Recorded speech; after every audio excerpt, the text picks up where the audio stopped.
I've follow quite a few OnlyFans creators, but I'm like so invested. Like I could name you a lot of OnlyFans creators. I feel like a therapist sometimes. I feel like that's what my part-time job is, because so many men come to subscribe to my page just to tell me about their days and their lives, and some of them don't even necessarily want content, but they just want the companionship. It was more of a taboo thing, like, oh, what are you doing? And doing a few of like the pin-up-y, like, ooh, oh, Started, loved it, was having a great time, and very quickly like made some decent money. Of course, I really want to ask you actually, how much? Welcome to the She Word, conversations women rarely have but really should. I'm Sasha, your host for the Young Women's Edition, and today we're diving into a topic that sits right at the intersection of empowerment, stigma, money, and choice. OnlyFans. It's one of the most talked about platforms in the world, but also one of the most misunderstood. For some, it's a way to reclaim power and independence. For others, it's a symbol of exploitation or controversy. But behind all of that, there are real women with real stories making real choices. Today, we're peeling back the layers and talking about what it really means to be a young woman in control of her image, her body, and her boundaries in the digital age. And what happens when your work and identity collide online, in public, for everyone to see? And joining me for this unfiltered and honest conversation are three incredible women. Emily Jones, a 35-year-old British Maltese content creator whose work focuses on confidence, body positivity, and self-expression. She's been on OnlyFans since 2019 and uses her platform to empower women through all stages of life.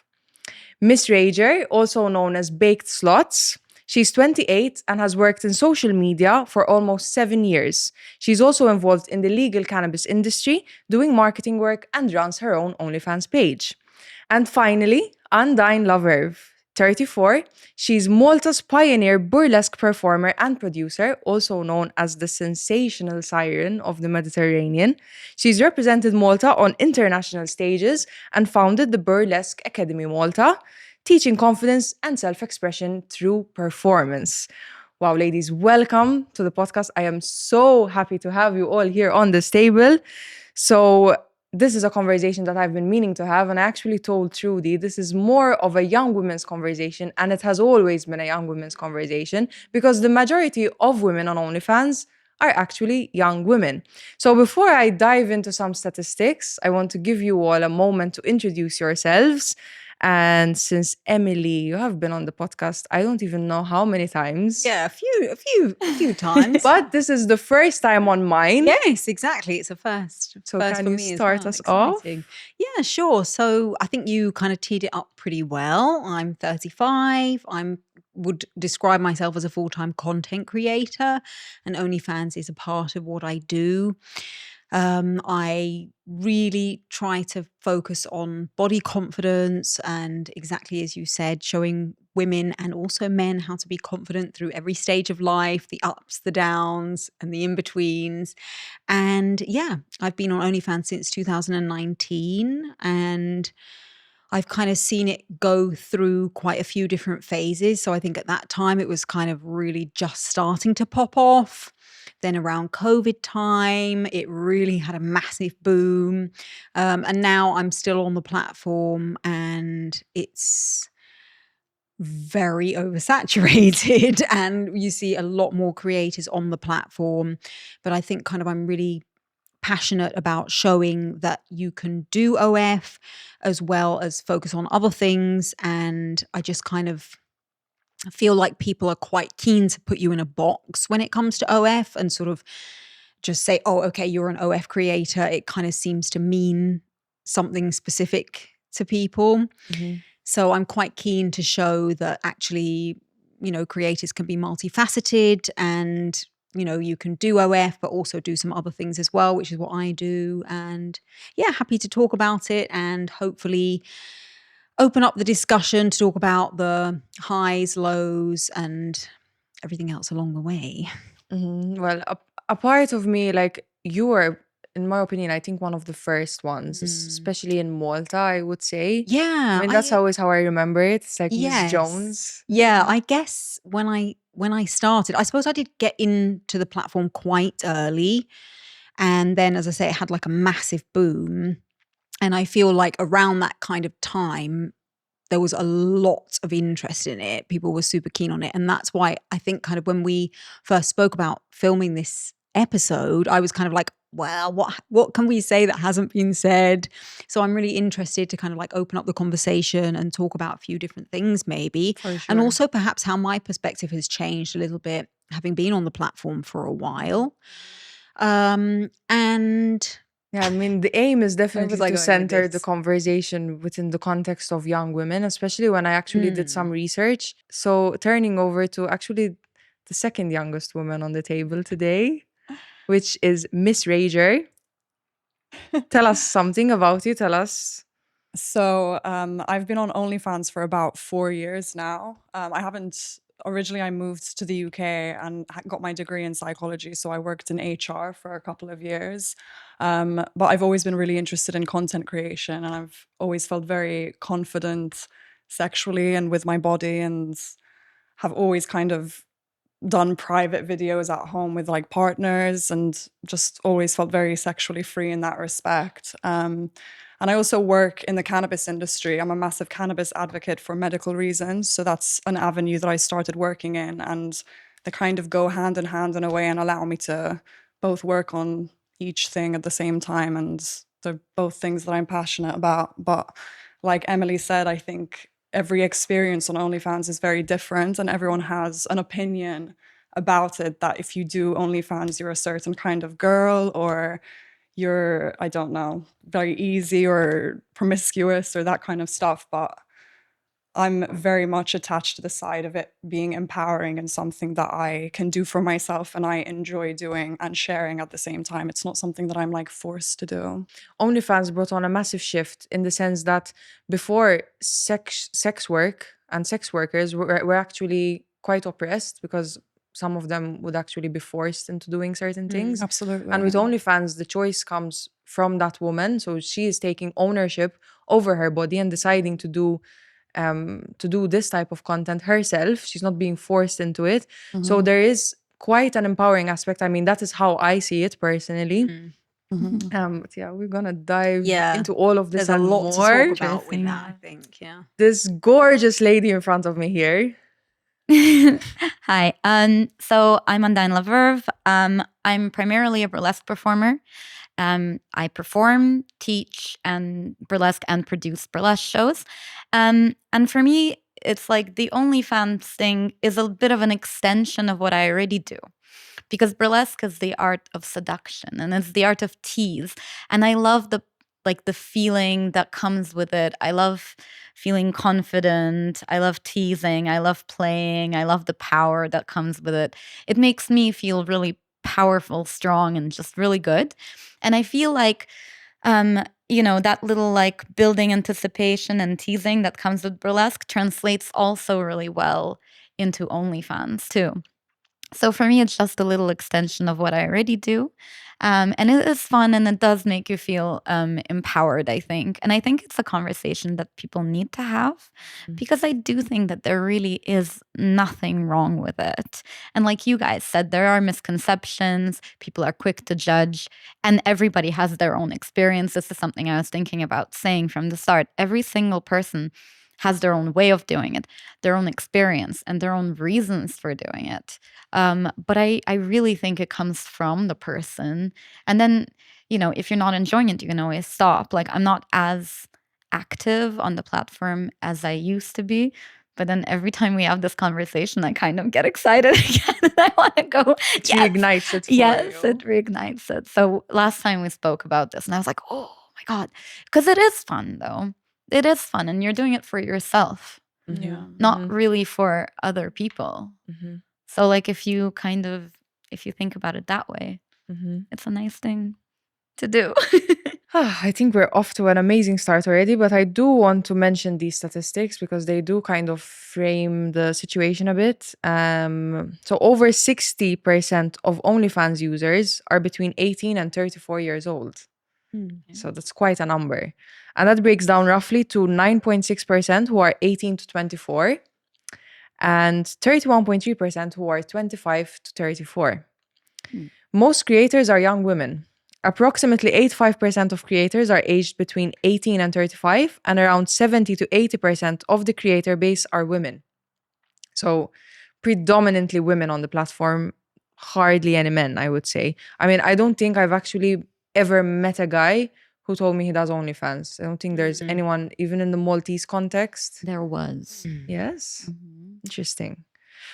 The average age of an OnlyFans creator is 27 years old, and many new female creators are under 25. So, yes, Trudy, the show was always a young women's edition conversation. I don't to know. I'm feeling have. like a bit of an imposter over here. Like it's we're just at the edge. but of that You're age range. 35 now, right? Yeah, So yeah. you started OnlyFans when you were 29? Yeah, I guess Exactly. I was, So, yes. I mean, for me, 35, I don't know, maybe because I'm slowly always approaching 30, but 35 is not old for me. No. So. Well, it's all about context. It's all about perspective. Exactly. Age is but a number. Exactly. And what show would it be if I don't have the queen of I mean, I'll take it. I recall, I think a few years ago, I was working at Lovin. I think that was the first time I ever found out about you. Yeah. They were definitely big on the headlines with OF at that time. Yes, they loved it. But if you told me back then that one day I would have you sitting on my show, I mean, all of you really. I've been following all of you for I don't know how many years. So yeah, I'm super glad to have you all here. So there is one question I definitely want to start off this conversation with, and it is, what made you start an OnlyFans page? I'm sure you all have a bit of a story how you ended up starting this. It seemed like a bit of an obvious choice for me. So basically, when I started my Instagram page, and I very quickly, my Instagram page kind of went, you would call it viral, whatever. I had a lot of growth very, very quickly. And it was like exactly as you like at home would imagine it, that I kind of like started posting expecting that it was going to be like a bit of a slow burn, and all of a sudden stuff started happening and my page started growing, and then before I knew it, I kind of had like quite a sizable following. And there were a few factors really that led me to OF. So I think one thing that people don't maybe realize so much is that when you are a content creator, when you start on Instagram, for example, you don't actually make any money through the platform. So you don't make any money through views or things like that. These days, there are some creator funds and creator schemes that are a little bit different depending on where you're based in the world. But yeah, you don't get paid for views like you would say on YouTube or something like that. So what you find is that your page is growing rapidly, but you don't have any, you're not getting brand deals, you're not getting kind of paid opportunities. So you're spending a lot of time creating content and working on this thing, and your audience is there, but you're not monetizing it. And you're kind of thinking to yourself, as I was, where is this going? How can I make money off this following that I'm building? You know, people say that once you hit a certain number, you're going to be making this much money. And all of these creators seem to be, you know, doing so well for themselves financially. And at the time, I actually had been laid off from my job. So I was unwell. And I was signed off work, basically. So I've been working as a recruitment consultant in the city, and I've been doing that for a while. Then I was unwell, and I was basically on like sick leave or disability benefits for a couple of years, and wondering where the hell my life was taking me and where this was going. Started my Instagram page, and it was growing, and I'm wondering how to monetize it. And then I got this message from who I would call my OF mentor. Interesting. Yeah. So it was this very popular content creator who contacted me and kind of said to me like, oh, you know, I really like your content. I reckon you do really well on OF. And for some reason, it just kind of caught my eye and grabbed my attention. And she kind of said to me, you know, you don't have to do porn on there if you don't want to. You can just post like a little bit sexier than what you're posting on your Instagram at the moment. So I kind of looked into it for a little while, gave it some thought, and said, okay, I'm gonna give this a go and see how it how I get on. So that's really how I started. Loved it, was having a great time, and very quickly made some decent money. And at the time, for anybody who's familiar with my story from not the Young Women's episodes, but the regular She Word, that at the time I was literally in my childhood bedroom looking after my mum, who had cancer at the time, was very unwell. And we had, it was a very kind of difficult time for the family, and I felt that I needed to also step up a little bit and support financially too. As I say, I'd been out of work, so I hadn't been working for a while and was wondering when I was going to start earning again. So I just kind of fell into it that way, really, and it kind of was very successful right away, and that's how I got into it, basically, and the rest is history. And can I ask who this mentor was? Yeah, sure. I mean, her name is Busty Von Teese. Okay, no, I don't know who that is. She's got a very, so for anybody new here, I've recently undergone a big weight loss transformation, but a lot of my content was focused around curve appreciation and body positivity. But I noticed that I was kind of, whilst it was never my intent to attract a male audience specifically, I just started noticing that was kind of something that I sort of couldn't stop, that there was a hell of a lot of curve loving lads out there. Yes.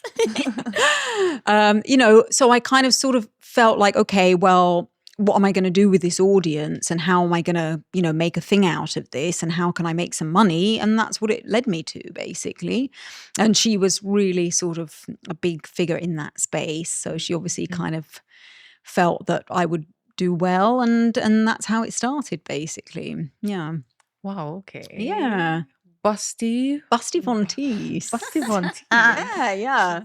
I'm pretty sure she's definitely still making a buck off my referral from using her link to sign up. Okay. I think that's fair enough. She also offered me a lot of support and advice at times with things when I was starting out. So, more power to her. Why not? So I have so many questions that are coming up for me, but first I want to hear from you. How did you start your OnlyFans page? How did you get into it? So originally I moved to the UK, like I said, to do my degree in psychology. And living in London nowadays has become so impossible when it comes to the cost of living and just rent and everything. So shortly, as an undergraduate or recent graduate, I was looking for work, and I got a job in HR, and I was working within disability for an HR company for 2 years or so. And I was only just making rent every month and not being able to save any money whatsoever. And I had all of these plans that I wanted to travel, and I've always surrounded myself by content, not necessarily just spicy content, but just content creation, vlogs, lifestyle kind of stuff. And you do a lot of content for the cannabis industry, right? Yeah. No, that was something. That's how I ended up starting my OnlyFans. I used to have an Instagram page where I posted a lot about my medical journey using cannabis and how much of an advocate I am for it. And I built a following through that, had a big cannabis audience, and there's a big cannabis community online of just people that kind of are very supportive of each other. And then I got, like you said, some of the videos that I did started trending. All it takes is just one video to get a bunch of views, and then you get followers. And because I was always into posting risky, sexy bikini pictures or cute little dresses and stuff like that, I would get a lot of people commenting you should do OnlyFans or something like that. And with my partners, like I mentioned, I always used to be very sexually confident and free. People wouldn't expect it from me if they just met me straight up, because I'm not I'm only like that behind closed doors, technically. So then, yeah, I ended up just deciding why not just share that stuff online?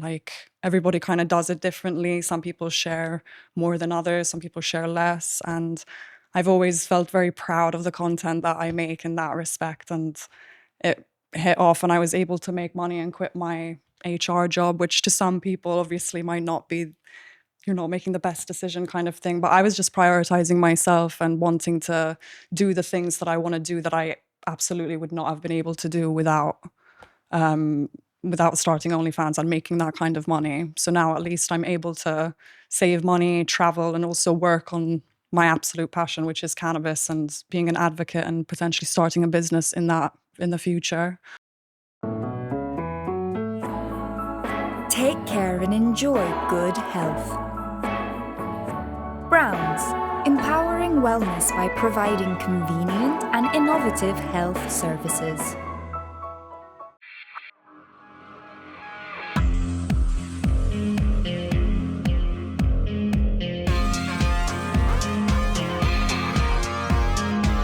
Ideal Standard, celebrating 90 years of success in the local market, exclusively from Satariano.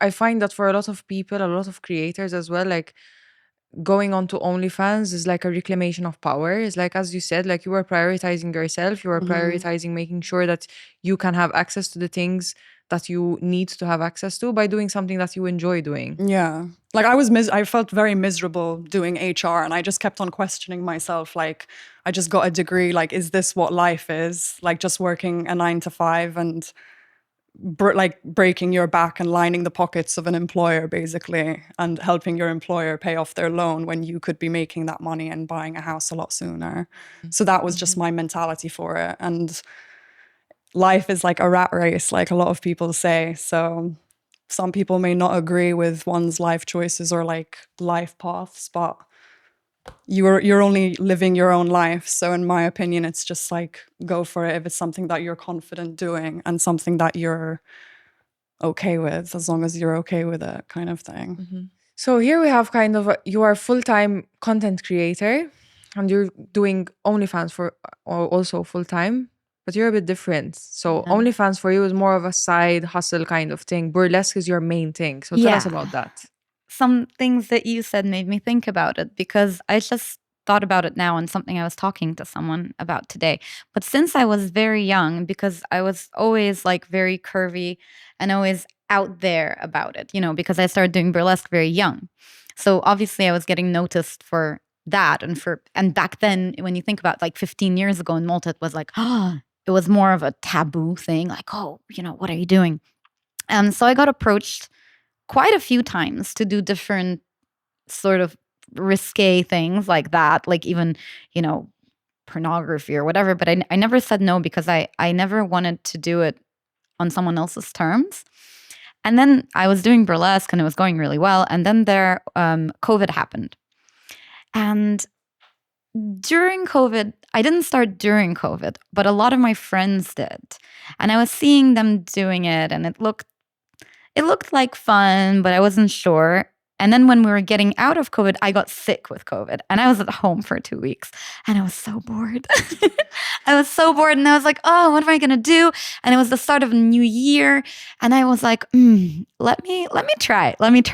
So like I signed up and I did a few sets, and then I kind of announced it online, and I got followers, and I was like, oh my God, it's going to be such a flop. And then I was like, oh my God, okay, like this is happening. So then I actually really, really enjoyed at that time, because there wasn't a lot of burlesque work and we're still getting out of COVID. I really enjoyed like getting creative and doing sets, and it was really a really, really fun thing to do. Then when work picked up again, I didn't have as much time and as much freedom, but I still really enjoyed collaborating with different people from abroad. Like I travel and meet people and I do collabs. Again, what I do, as I said, is just a bit of an extension. Like it's tease, it's not full on, you know, I don't go all the way. It's just tease. It's showing a bit more than you can see at the shows. So, you know, and it's fun. And I still kind of do it like as I'm working, you know, if I have a show or I have a photo shoot, I'll get a few extra, you know, teasing photos and stuff.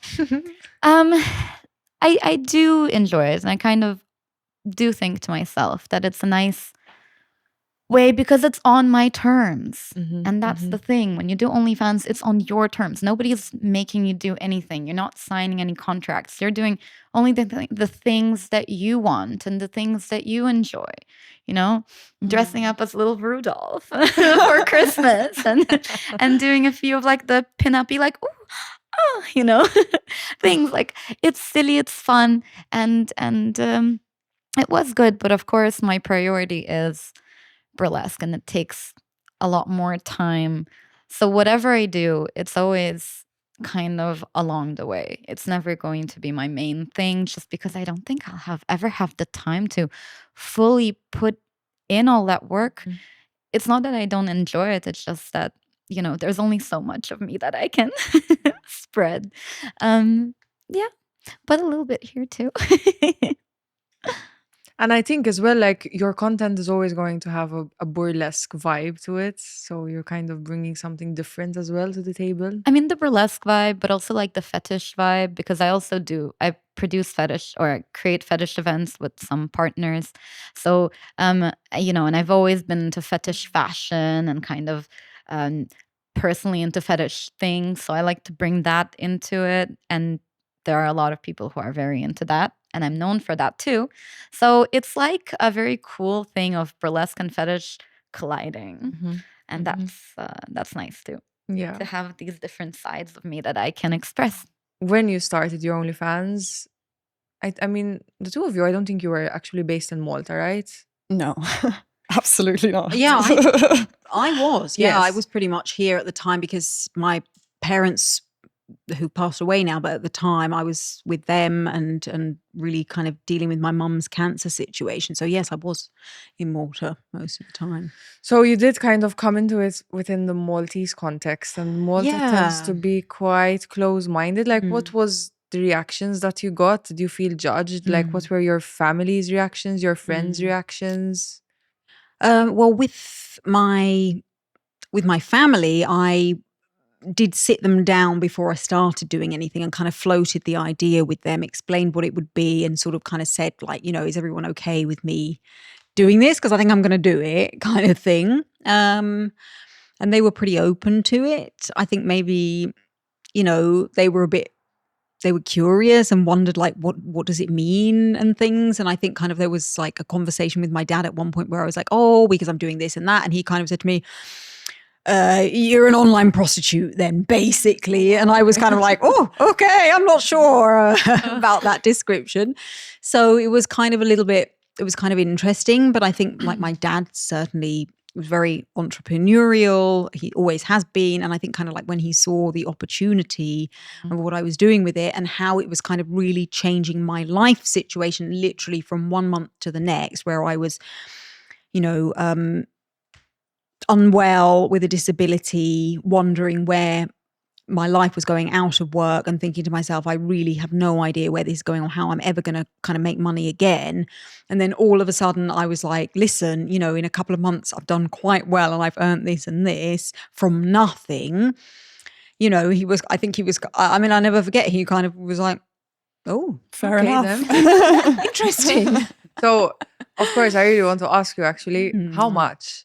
Okay, well, listen, I'm not going to get into the specifics of finances, to be Okay. honest, but in my first couple of months, I would say, like, let's just put it this way, that I worked in an office job, you know, for quite a few years. I mean, I've worked doing various different things my whole life, but let's say I was like earning on a monthly basis, I was earning like 2 to 3 times what my salary would have been in my kind of office job in London, let's put it that way. So, you know, but I do think like kind of when it comes to money and OnlyFans, like maybe this is like a bit of a different conversation, but I'm sure you've got the stat in your notes there somewhere about what the average income is for OF.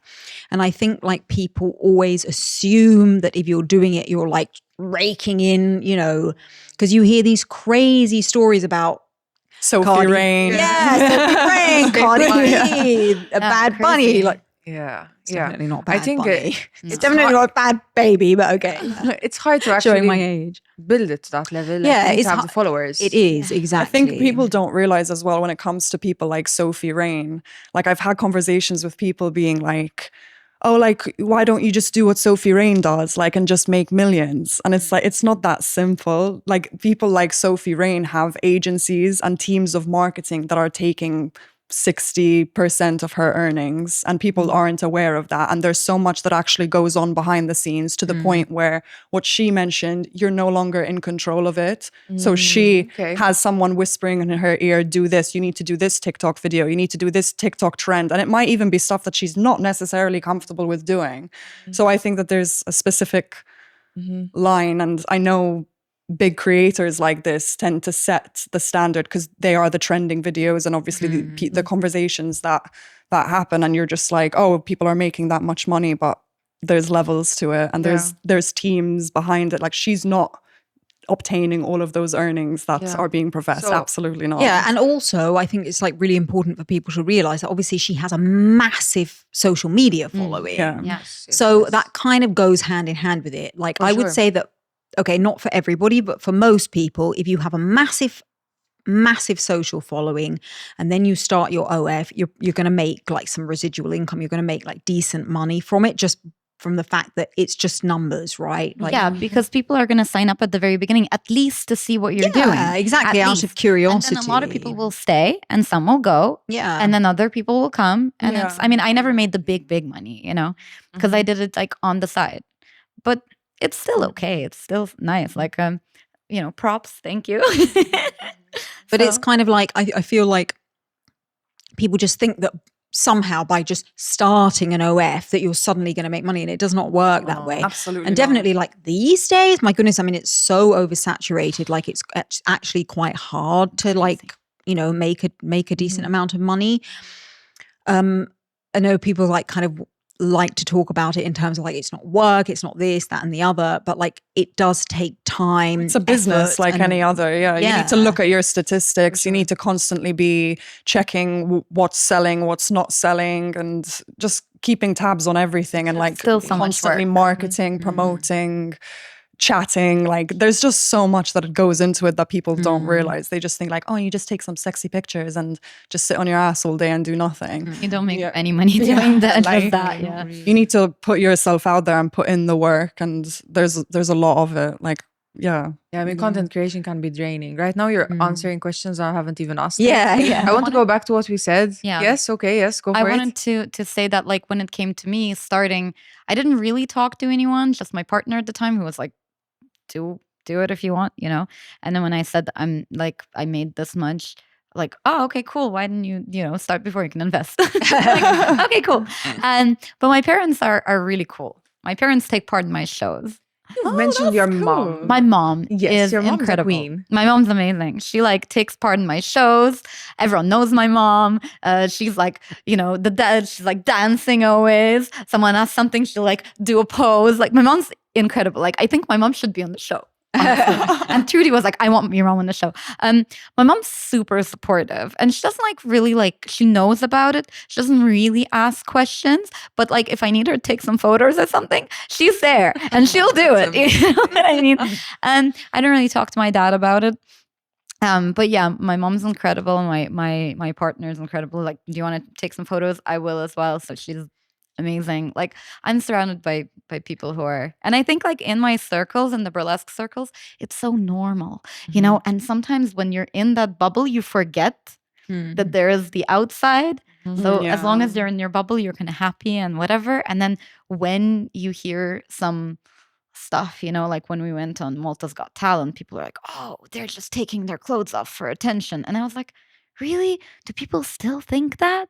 And then there are other people like, oh, if you think that, you have like the mentality of a bankina. And I was like, that's so funny.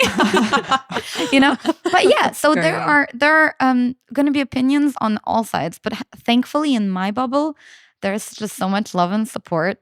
I've never heard anyone judge or tell me anything, so I'm like, yeah. That's amazing. I feel like my mom and your mom would so get along. Yeah, Like, I have a really cool mom. I know. But My mom's in the room. I wanted to go back on what we mentioned about Sophie Rain and what you said. Like, do you think that in that case it does become exploitative? In some ways, I feel like it would be, because she's not directing everything herself. She's not coming up with the creative ideas, the outfits, all of that kind of stuff. She's got a team kind of telling her what's trending, which in some ways is helpful. That's how you make the money. But at the same time, I feel like the line gets crossed where it enters into not fully being your idea and you're not fully in control. And the whole point, as she mentioned about OnlyFans, and the good thing about it is that you're fully in control. And there's the porn, like obviously OnlyFans doesn't signify porn, but it's tied to it a lot. And the porn industry has mainly been dominated by men, and you have platforms like Pornhub and Brazzers and stuff completely being dominated and directed by men, and sets with men on set like saying what you should be doing, and you have these girls making such a small amount of money to do that kind of stuff on a set and then be blasted over on a website that you don't even need to pay to use, that you can just kind of see anywhere. Whereas with OnlyFans, I feel like you're in full control. It's behind a paywall. You have to pay to see the content. You have to be over 18 as well. So there's that as well. And I feel like when it comes to creators like that, to make that level of money, you've got a whole village behind you kind of telling you what to do. So you're not actually fully in control. Yeah, I mean, you give up your authenticity. Exactly, yeah. 'Cause, I mean, authenticity doesn't always trend, right? Like in your case, it does, because you stand for something. But when you're doing these like the TikTok dances and yeah. cute outfits, it's not authenticity, right? So you're trending not because you're being authentic, because you're being sexy, Yeah. right? So I think you give that up probably. And for me, part of it is expressing myself with like who I am. Yeah. I wouldn't want a village, that kind of village Yeah, behind me. I don't want that kind of exactly. village. No. Yeah. Have you ever had any moment? I'm sure you have thought about this, but okay, so once you've posted something on the internet, it's there forever. Even if we delete something, it's probably there forever. Have you ever had your content leaked? Like how are you protected against that? And have you ever like actually kind of said like, okay, whoa, like this is going out there permanently, and how do I feel about this? I've had this. So a couple of years ago, a guy came up to me at the gym and he was like, I think you should know something. He's like, I think you should know that some of your, like, I've seen your content online on another website and I don't think it's you. And I was like, no. And he sent me the website. I'm not going to say. And that felt a bit like a violation of trust. Like, I know these people don't owe you anything, and they feel like because they've paid for it, they can take it, maybe put it anywhere. But that was one of the little things that discouraged me, to be honest, and part of why I kind of pulled back and started creating less. I know it happens to all of us. It has happened to all of us, and it happens to everyone. And it's awful that it does, but I kind of knew that it would as well when I joined. Like, I was like, it's inevitable. It's something you need to prepare for for sure when it comes to that kind of content. Like any OnlyFans content, you need to be prepared. And like, I've had friends consider starting OnlyFans, and I always tell them, you need to be prepared for your content being leaked. It's going to happen. It happens to absolutely everyone. So you need to hire a DMCA agency. That is something that can work, but it doesn't always, they can't cover every single website because some websites fall outside of certain domains. So you do need to be prepared for the leaking of content. And yeah, I've experienced that myself. And like she said, it feels like a violation, and it's awful and does kind of demotivate you a bit to know that someone is purchasing your content and then putting it out on a website that's just free for anyone to see. But at the same time, in my eyes, I try not to let it deter me, and I just kind of see it as I'm just going to make newer and better content and just, I have a DMCA agency. So what is this exactly? How does it work? So it's basically a company that deals with copyright issues, and they scour the internet with your username and the likeness of your face. So they come up with basically every single image of you, every single video, and they send out copyright notices, legal copyright notices to each website to take them down. So they're able to delist a lot of the content from Google and from these websites, and some of them are actually able to remove them for copyright issues. So that's the good thing about those kinds of agencies, and probably like a lot of the top creators that don't have, or you can't find leaked videos as easily, is because they're paying top dollar for a DMCA agency to scour, because literally everyone gets leaked. So that's so good to know. It is demotivating and it's not nice, but I mean, you can't let it stop you, I guess.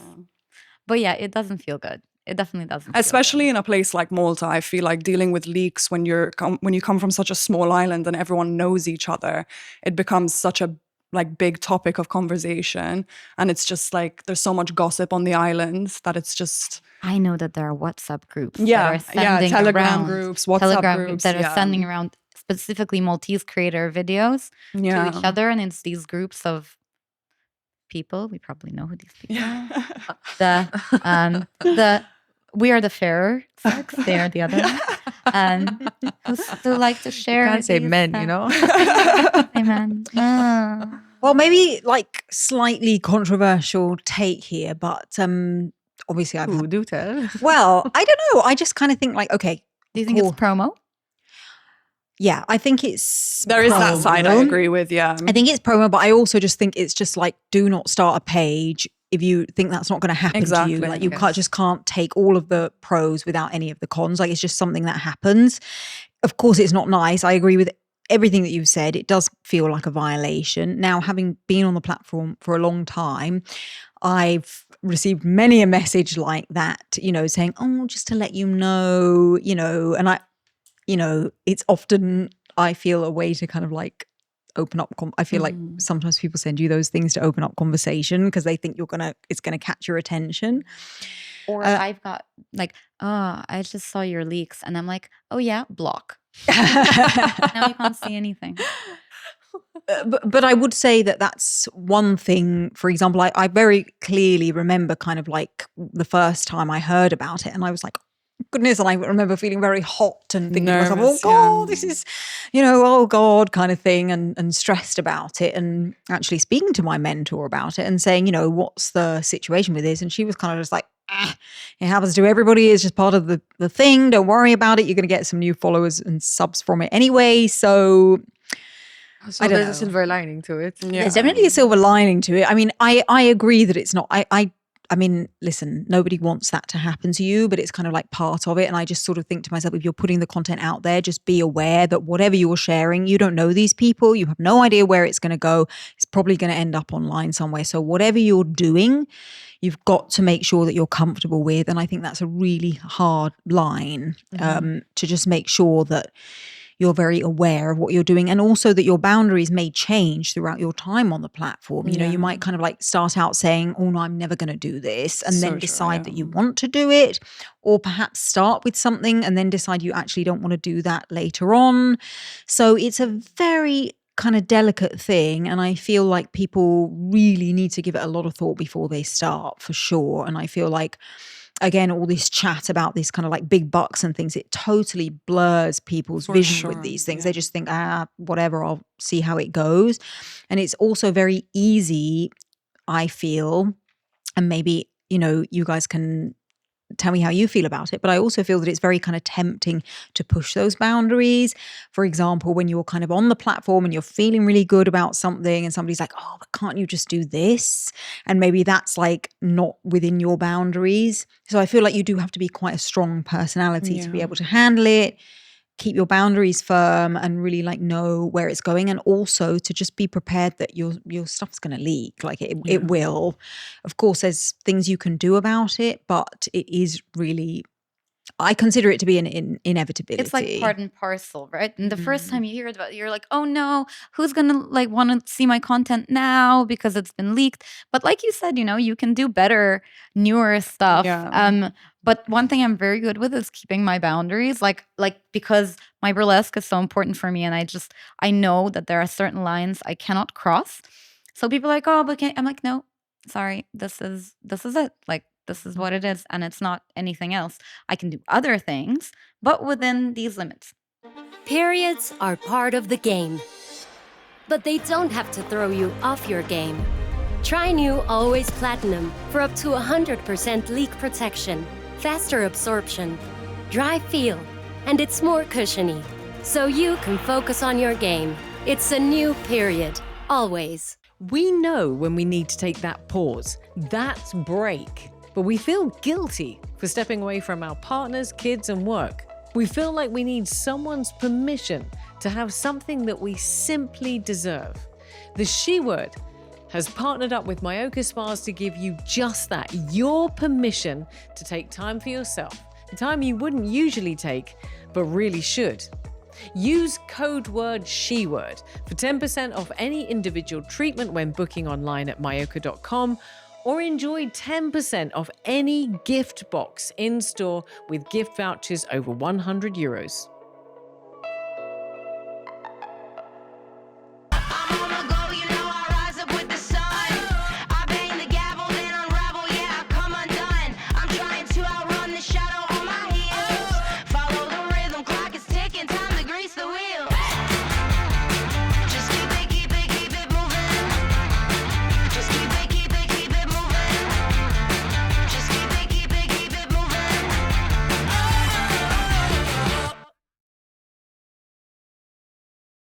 I love how boundaries always come up, regardless of any conversation I'm having. Like, there's always a part of the show where we're talking about boundaries, because I feel that they are so important, especially in a young woman's world, because I think the older generations didn't really have much of a concept of boundaries in terms of like, they weren't something that we were talking about, discussing, learning about from a very young age. Especially for women. Exactly, I was gonna especially for say, women. especially like kind of talking on this platform, like it's a young women's show. I think that kind of that's something that, like my age group and like older, you kind of get quite used, you get better with that. But I think it does come with age. And I can even see like for myself, that when I was younger, I mean, I still have trouble sometimes putting boundaries in place. I'm not talking about on OAuth, I'm just talking about in general. I think we have a lot of this concern about like, oh, I don't want to upset anybody. I don't want to be like a bitch. I want to be, I don't want to make anybody, I want everybody to like me. And that leads to a lot. And it's also very much rooted in like, our stereotypical idea of what a woman should be and how a woman should react to things. I'm sure we've all experienced before that you're kind of like walking down the street, like just focused on something and somebody will go, smile, beautiful, kind of, and you're like, well, I'm thinking about my this, that, and the other. Like, no, I'm not going to smile. But it's kind of like that asserting yourself with your boundaries and putting boundaries in place, I think is really something that we need to encourage more in women. I think kind of as we get older, we do become better with that, with experience, but it's something that we all need to work on. I think it's kind of like a pattern that I notice. For sure. I think by setting boundaries, like you get to set boundaries when you get to know yourself better. And you also get to know yourself better when you set boundaries. And it also is about confidence. Like you need to be confident enough to actually put it out there. And I have issues with this as well. I hate upsetting people and I hate confrontation. It's like the worst thing for me. But sometimes you have to go there. And you have to set boundaries. Yeah, I think it comes with age and experience in life, I think. I know some people kind of have it quite naturally, but I do notice like kind of with a lot of young women that it's something that we all need to work on, I think. And like maybe like the young women now are more empowered to do that. I think so. I think Because there's, we were Exactly. That's the point I was trying to make before. It's like and women were always quite suppressed. Oppressed throughout history, and women suppressing themselves. But now it's like we're kind of in a time when yeah, that's why a conversation like boundaries is something that you find like literal 20-year-olds talking about. You know? Yeah. Because, I don't think that was yeah. the case. Well, I feel like it's kind of like a little bit of like a trending word Yes, on it's true. socials But as it's well. good. It But I serves think it's good. purpose. Exactly. I mean, like, listen, everything can be used for good and evil. Like, Yeah. let's try to like use our socials to push like a positive message. Exactly. So that's such a wonderful thing that people can kind of see that other people Yeah. are maybe struggling with that and realizing like how important those types of things are I for mean, I them. went to church school. You know what I mean? Oh, wow. I went to church school, so they didn't talk to us about this, right? Yeah. So talk about nothing when like sex ed 0. Mhm. I mean, I love that it was a great school and great experience, but like it's a very different thing, and they never teach you to like be, you know, and stand up for yourself and say like set boundaries Yeah. or whatever. You're not Be taught that. assertive. I think it's not just a church school thing. It's the way society is designed that a woman is like, You just not need to meant take step it. into her just, power. Yeah, exactly. It's like Like, there's just so many- sit and obey and do what you're Don't told. upset the And men. yeah. Exactly. Like there's so many different instances in our lives where that is the case, Mm. where a woman is kind of stifled and not really encouraged to step into her power, however way that may look for her, because it can look different for everyone. Yeah. But And in fact, I mean, just speaking about stepping into your power, I mean, that was really something that I felt when I started my OF. Yes, that I just right? felt like, well, first of all, again, like for anybody watching who maybe doesn't know my story, that I've been on this big weight loss transformation. But for me, it was this idea that I was kind of monetizing and celebrating this, what I would call like a marginalized body type, that I was plus size, very curvy, always kind of my whole life sort of trying to fit this particular mold, and realizing at some point that I'm like, okay, well, this is what I am and I'm just going to own it. And it felt so good to kind of be like, okay, hang on, you know, maybe Hugh Hefner won't put me on the cover of Playboy, but my subbies will.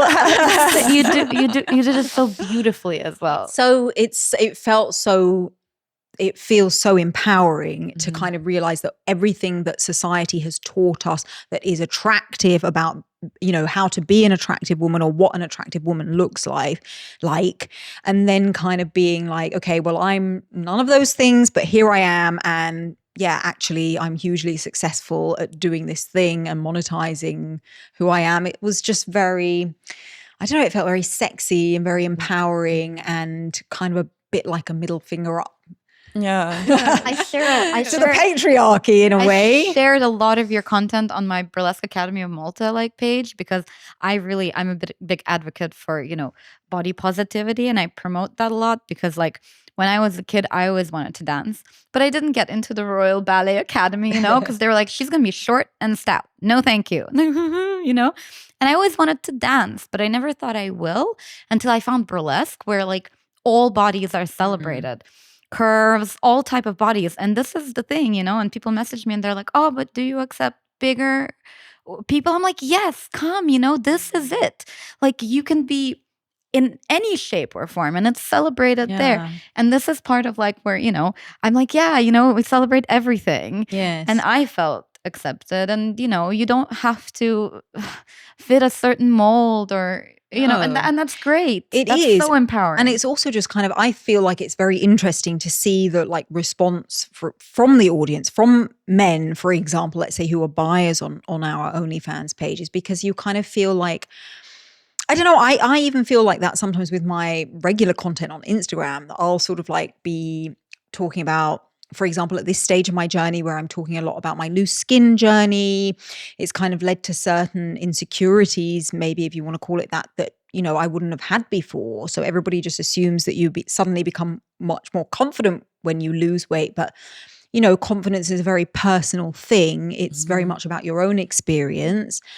And I just find it so interesting because I'll often post something like saying, you know, for example, okay, ladies, your stretch marks are fine. Like, forget about your cellulite. Just get out there, rock it, whatever. You've got loose skin. Okay, maybe you feel a little bit insecure about it, but let's put our shoulders back, put our chin up and get out there. And what I often find is that then the comments are from men being like, I love it. You look so great. I love all that, baby. And I just think it's so interesting because you kind of feel like, I feel like saying to, not that, obviously we're not doing everything for the male gaze, sure. But what I'm just saying is it's like kind of, there's a lot of ladies who maybe feel not insecure good, about yeah. things, Yeah. that they're not good enough, Yeah. that they don't fit this mold of what men want and so on. And it's kind of like, I just feel like it's so interesting to see these men going crazy for it. And it just shows you that, like, okay, who's taught us that's not desirable? Actually, they love it.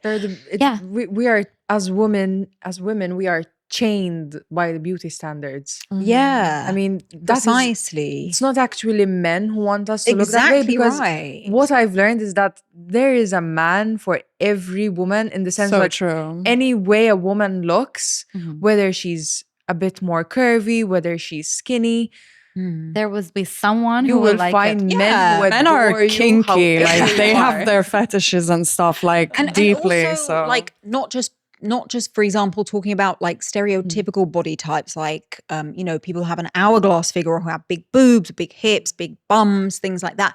But it's like, for example, myself, I have lipedema, which is a medical condition that creates a certain shape of your legs, a certain distribution of fat. And it's like something that maybe has been something that I've been self-conscious about my whole life growing up, is always like, oh, you don't want to get your knees out, they look a bit funny. And I will have, hundreds of men being like, oh God, I just love your legs. And it's just so Did interesting. they ask you to step on them? Oh, well. I've been asked to didn't step say on no. someone. Listen, whatever the request could be, I've had it. Let's put it that way. And So what was the wildest one you ever had? I think the one that stands out to me that I just really can never forget is when somebody asked me to film myself doing a number 2. yeah, I've had that as well. Okay, I was not expecting Yeah, that. I'd say that was kind of like he wanted me to like set the camera up at a particular angle, and Yeah. Okay, it wasn't for me. But I've had a lick your armpits. Oh, I was literally gonna say that's probably my weirdest one. It might be the Which same I guy. was like, Dirty I don't dogs. think I want that on Yeah. like on the internet. But I have to say that sometimes I get messages from men who tell me that they like the things that I actually really don't like about myself, and they're like, yes. I love that dimple like at the bottom of your Yeah, belly, and I'm like, yeah, what? yeah. Like really? that's And, what I like, mean. it's It's so so sexy, and I'm like, okay, maybe like, and then, like, but the thing is, like, I've learned to love all these things about myself, and I worked hard to do it. But then when someone tells you, like a complete stranger tells you that, you're like, yeah, you know what, I do too. I do too. Yeah, I feel that's where a lot of this kind of message of it like being empowering Yeah. comes into. I understand that people have differing opinions on what's empowering and what's not, but as somebody who has been in that marginalized body type and is experiencing that still now with certain things that have come up, it's just fucking cool, isn't it? It's nice. It really is. It really is. And it's very refreshing, I feel, that you're kind of like not waiting for like Playboy to come along and be like, you're good enough to be on the cover of our magazine, but actually just being like, okay, well, I'm doing it anyway. I'm gonna make my own cover. And that's the good thing about like OnlyFans as a platform in general. Like you said, people are subscribing and paying to see your content because they're attracted to you. And that's like, it's a controversial word to use for this kind of stuff, but like it's almost like a safer space because the people are coming there not to judge you, but to like celebrate you and worship you in a way. Yeah. So like I feel like you get a lot more shtick and like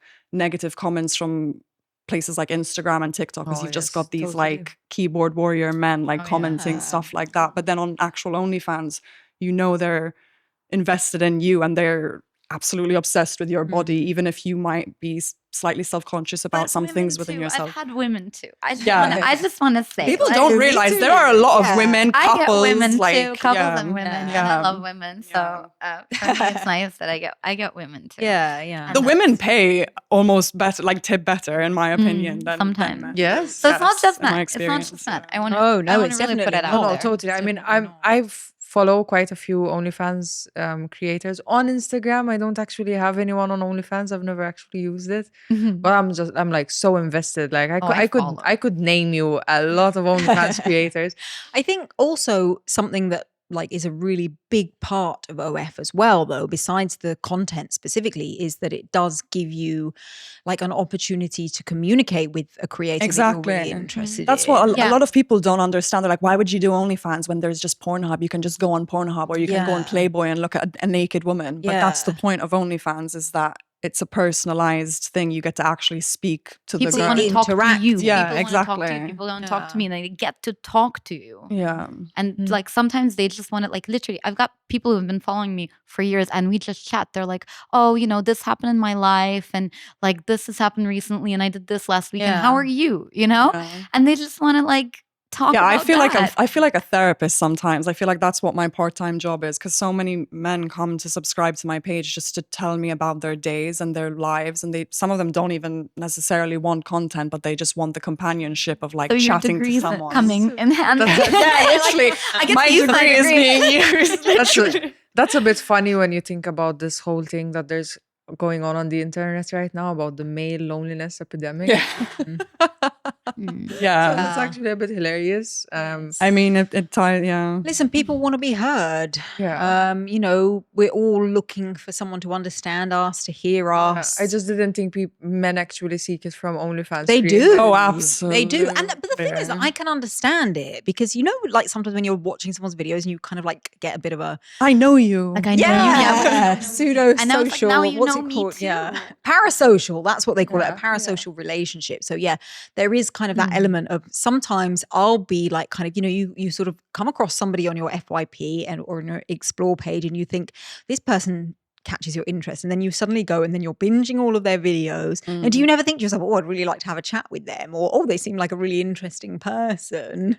And OF gives you the opportunity to be able to have that kind of interaction with people, which is also really nice. And I think that's also like a really important aspect to it. It's not just about the content. I think a lot of people go there for conversation, to get to know you better.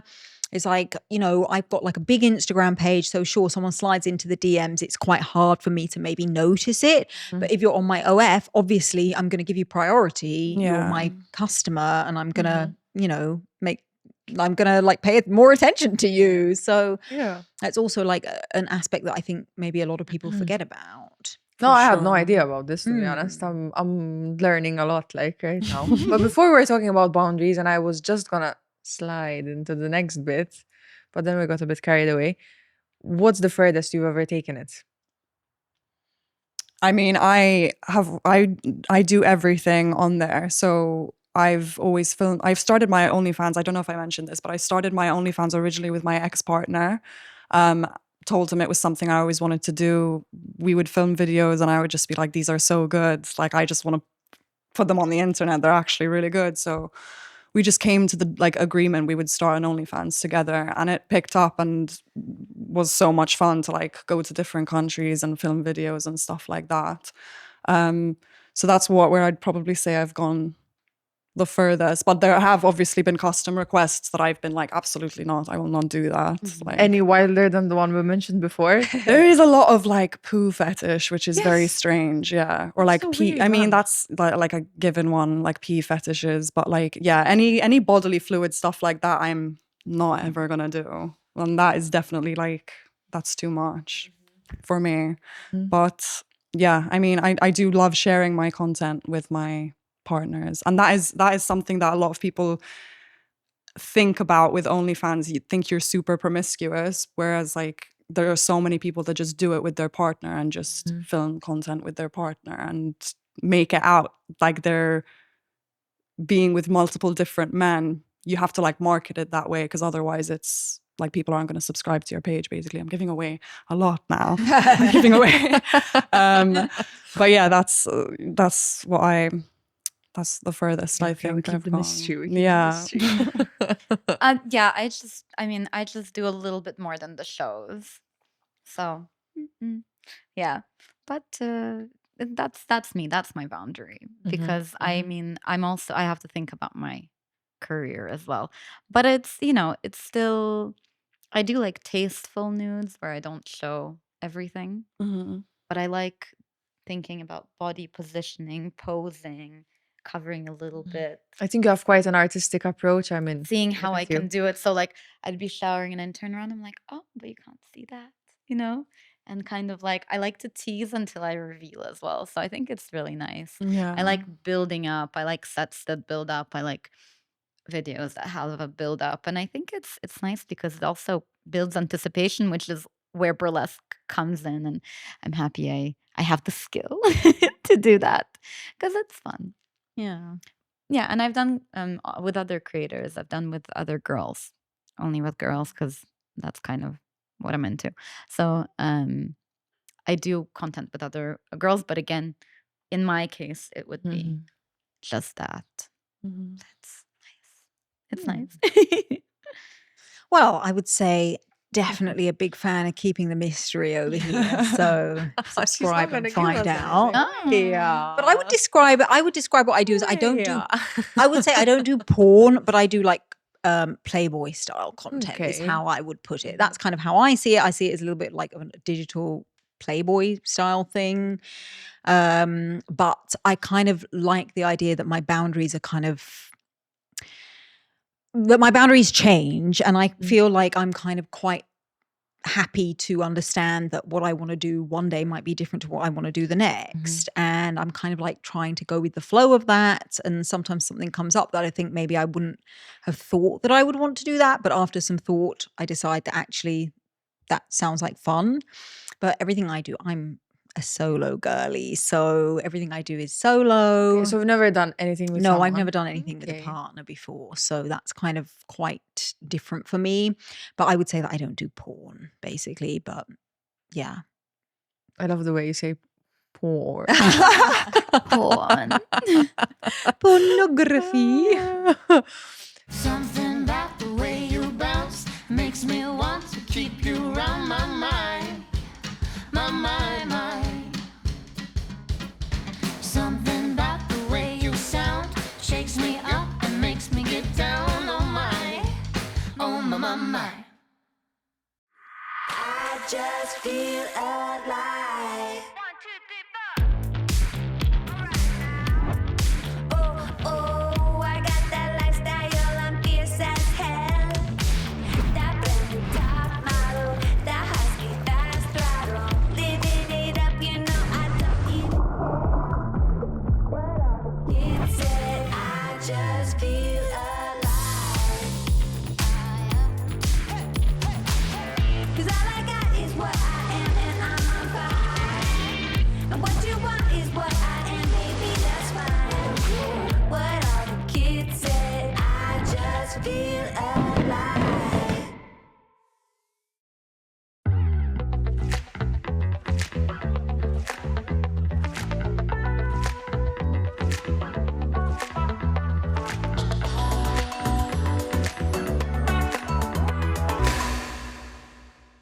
So you mentioned it before that people don't actually understand that it takes a lot of work. So what does an average day look like? Okay, so you're not just focusing on OnlyFans. In your case, maybe you are. What are the different elements that you have to kind of take care of to make sure that it all runs smoothly, apart from actually filming the content? You have to be on your page all the time. It's like being in a shop at a counter and like you have someone that comes on and wants a video or wants a custom or wants a chat, and that will always entail more money because there's obviously the subscription price and then there's other things that you can get on top of it and pay for on top of that, whether it's chatting or for a custom video or something like that. So if you're not online in the moment when those people are chatting to you or wanting that stuff, you're obviously losing out on money and earnings. I'll check like in the morning and the evening and on the go. I do a lot of it on I'm the go. always on I'll it. be like, yeah. okay, I'm on the go now. I'm on the bus or I'm in a taxi, whatever. Let me go on. Let me see what's happening, you know? But because I have so many other things going on, I do it between other things.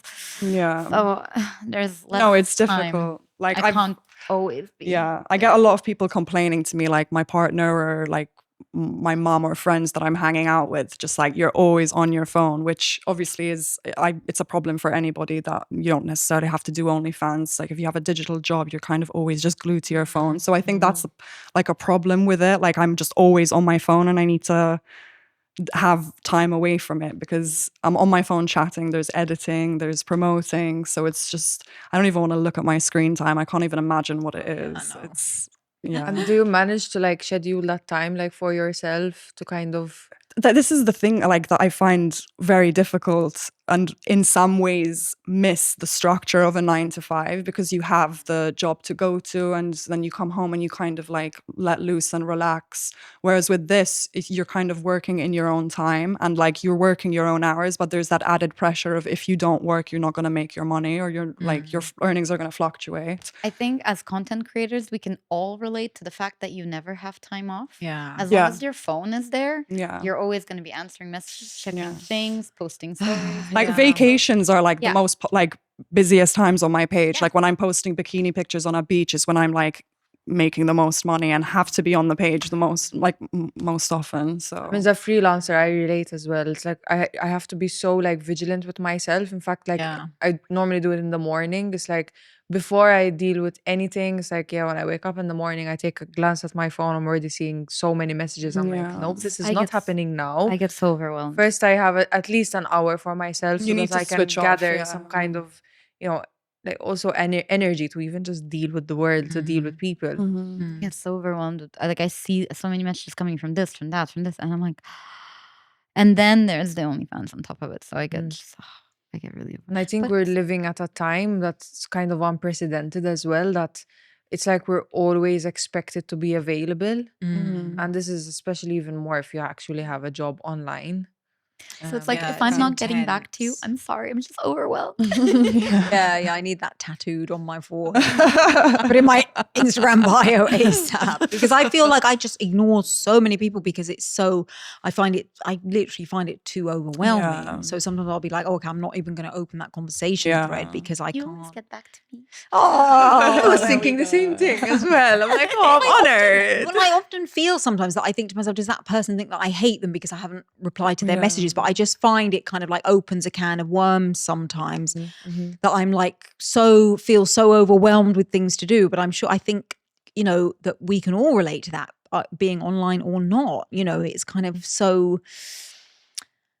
We all expect people to answer us right away, and we all think that everybody's expecting to hear from us right away. Yeah. We're all avoiding our WhatsApps at night. It's a whole thing. Like I feel like everybody's kind of in the same boat, and it's so.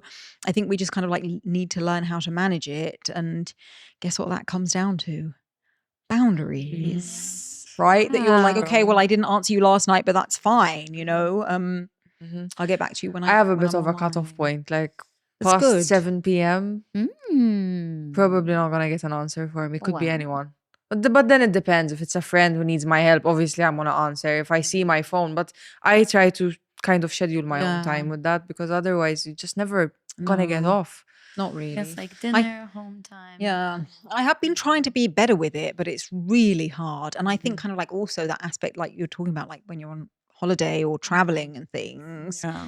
Like The I'm pressure, I'm yeah. like thinking to myself, oh my God, the content that I could Yeah. get right now. So you just feel like you never really relax because like you've been chilling, whatever, and you think to yourself, God, I bet I look really sexy right now. They want to see it. They want to see it. I'm like, okay, I'm reading a book. Take everything off. Take a photo. Hi. Would you like me to read to you? Okay, good. Yeah. Although the other day I went for a day by the pool and I was like, okay, let's like take some content, whatever. And I just thought it was so funny because my friend took some photos of me like that would like, didn't know were being taken. Candids. And I'm one to like quite enjoy sharing that type of content because I feel like so much of what we see is so polished and like perfect. So I feel like it's quite important to share that that's not really what it's always like. So in the original photos, I'm sort of sitting there, I've got my sun visor on, looking like a proper like middle-aged lady, sunglasses, sun visor so that my face isn't in the sun and I'm not getting any hyperpigmentation. I'm kind of sitting there reading. And then in the next photos, with my hair up on top of my head, by the way. Then the You next posted photos, these, right? I'm not sure. I can't remember now. But then in the next photos, like my hair's down, one leg's up, and I'm sort of, reading in the sunshine. I'm like, that's not the reality, baby. That is not the reality. The reality is that I've got my visor on, sunblock all over my face. I'm trying to hide my face in the shade. It's a whole thing. So you kind of feel like even though you're trying to sort of, give off this idea of being effortless, there's always a little bit of effort that goes into it. But Let's I be find honest. that on OnlyFans they actually like to see you like More without natural, without make like I'll post without makeup, Yes, with like I'll post definitely. really more like natural everyday stuff. Yeah, they love that. You know, yeah. that I wouldn't post on Instagram. So doesn't that bring us back to what we were talking about before about beauty standards? Authenticity Yeah, like men as well. don't actually care about And yeah. authenticity. Like Yeah. It's really I post more interesting. authentic stuff there than Than I you would do on on Instagram. Instagram, yeah. Because on It's so Instagram true. everybody expects you to be one leg up Polish. reading in the sun and being Precisely. But And then you're like, okay, I have my hairs up, but I just got out the shower and I'm feeling good about myself. Even So let me- editing let me drop this content. towel. Yeah. and that's where I feel that it is empowering, that it is She's distracting me. and me. Someone changed places now. Oh goodness. So so it's interesting. That's very true though, that, again, it comes back to this idea of this beauty standard that we sort of have decided is the thing, but actually people don't want to see that. They want to see authentic, they want to see the reality. And I think that's also like a real aspect of it. Like we were talking about, that you get to know you can chat to somebody on OF and get to know them like on a different level, but it's also, I feel like they get that kind of like extra behind the scenes kind of content that maybe people are interested in seeing. And that's where I'll share it. So it's just sort of like a little bit of a peek behind the scenes kind of thing that somebody, might not be able to see on your regular social platforms. I've got a cool question. What's your like how have you ever been top you've been top 1%, right? Yeah. Yeah. I think my top was top 11. Mine was, I think, 0.9. Oh, I wanted to wow. get to the 0.2 just to flex it and screenshot it, but I said I wouldn't until I got to that bit. But Okay. it fluctuates dramatically, though. Yeah, it does. Dramatically. Okay, so Yeah, what does that understand. actually mean? I don't even know what No, it one means. of creating They work pictures. out your earnings and put you in a Okay. percentage amongst all the everybody creators. else, basically. Okay. Yeah. Interesting. Yeah. Top 1, 0.9, 11. Well, I didn't know. Well, we were you're talking not about the full-time, specifics. I mean, girl, I so- have been like a 0.75 at some that is point, good. but Ooh. we like to keep it. But it was just like an extra bonus question. Sorry. Oh no. Thank you, actually. From all the Well- questions I well- have here, that was one of them. Yeah, but it is interesting a lot because of what we talked around, earnings and so on, that people have this idea. So it's quite good to kind of be able to get a little bit of an idea of what's happening and what other Yeah. people are doing. It is so kind of like taboo. And I also feel like people talk a lot about when people are making big bucks, I'm talking about like celebs, like, or Anna Paul or Sophie Rain or whatever, Bonnie Blue, but they don't really talk about it when you're not making that much. So I think it's kind of like just important that if anybody's thinking about doing it, but also I feel like with people's perception as well, that it's kind of like, it doesn't mean that just because you do OF, you're like a millionaire. Like it's just not really how it works.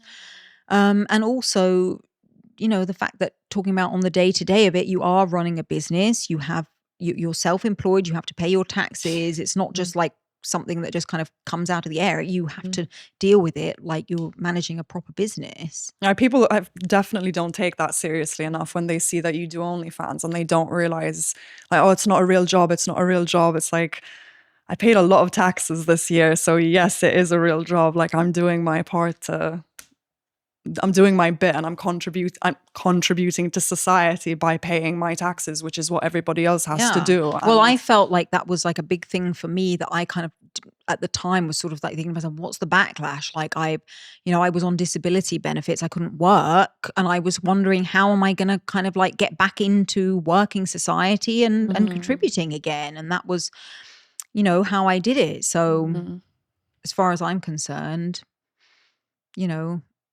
I can sleep easy at night. yeah, exactly.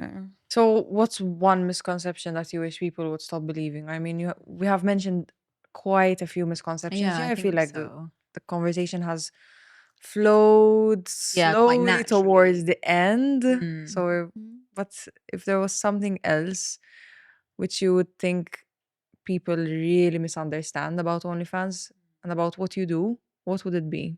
For me, it's definitely like the idea that you're super promiscuous and you have multiple partners that you're sleeping with, or you must be like STD ridden or something like that. And like personally for me, like my body count, like I've slept with less people than some of my friends who don't do OnlyFans and who would never think of starting an OnlyFans. And I think people don't realize that just because you do OnlyFans and you're sharing this like explicit content of yourself, that like, oh, you're just a slut, there's nothing going on between your ears, like you don't have a brain, you can't have a discussion, you're just going around sleeping with loads of different people basically. But yeah, like for me, I've noticed like most OnlyFans girls have less partners than girls who don't and are going out on a clubbing night on a daily basis and just sleeping with God knows who, kind of thing. You look like a beautiful, classy businesswoman. Thank you. Yeah, Because you are. I guess I find it frustrating when I make content, let's say, for example, on Instagram, and I'll get like, let's say if something does go viral, a lot of the times there'll be like this kind of thread of comments. OnlyFans Detected. OnlyFans detected. OnlyFans detected. Opinion rejected. Rejected. Oh my It's like a red pill thing. So annoying. They absolutely love to hammer home. And I just kind of think to myself, like, Even if it's an educational video and you clearly know what you're talking about and it's like got nothing to it do could with be it. anything. Exactly. Rejected. It's just So I find that to be quite frustrating and quite a Like misconception. you kind of dumbed down. Yeah. just 'cause you have Yeah, OnlyFans. yeah, exactly. I think that's kind of like quite a big thing. But I feel like I'm quite, as we said in my intro, like I'm quite passionate about trying to change that perception. I think, women should be able to choose their own path, and also like kind of, a little bit like create your, like we were talking about, that you're in your kind of bubble, that you mostly are around people who accept it and understand it and who kind of find it normal. I don't want to say normalize it, because I know that that's something that people will latch on to. But I think that we very much have to remember that we kind of create our own reality in a way. So what you are exposed to is really like, what you're reflecting. And I think I just kind of decided a while ago that I'm just like not going to let people talk about me in that way. And I'm just not going to accept it as my reality. I just don't see myself in that way. And I know that I'm kind of smart and an intelligent woman, and that I can also own this part Absolutely, of yeah. myself. And Only yourself and like the people around you are like the most important when it comes to like knowing the real you. And I've had to come to the same realization as well, that it's like these people Yeah. don't know the real me, and that I exactly. I had what I actually am. And that we are multifaceted people. Yeah. Like OF is just like a really small part of Who we you know, are, Who we yeah. are. It's just one of those things, and I think it doesn't have to define you. No, absolutely. I mean, I've had to come to terms with that very early on, because I had someone like call me names, and then I was like, oh, and then I was like, you know what? I'm not going to care. I'm only going to care what people who I actually care about think about me. And then I honestly, I really don't care. But I do hate that people somehow feel like, it feels like they think less of you. Some people, like, again, our bubble, great. But some people out there, when they hear that you have OnlyFans, it's like they think less of you. They don't even know what you have on there, And all of our content is so different in what we do and what we put out there.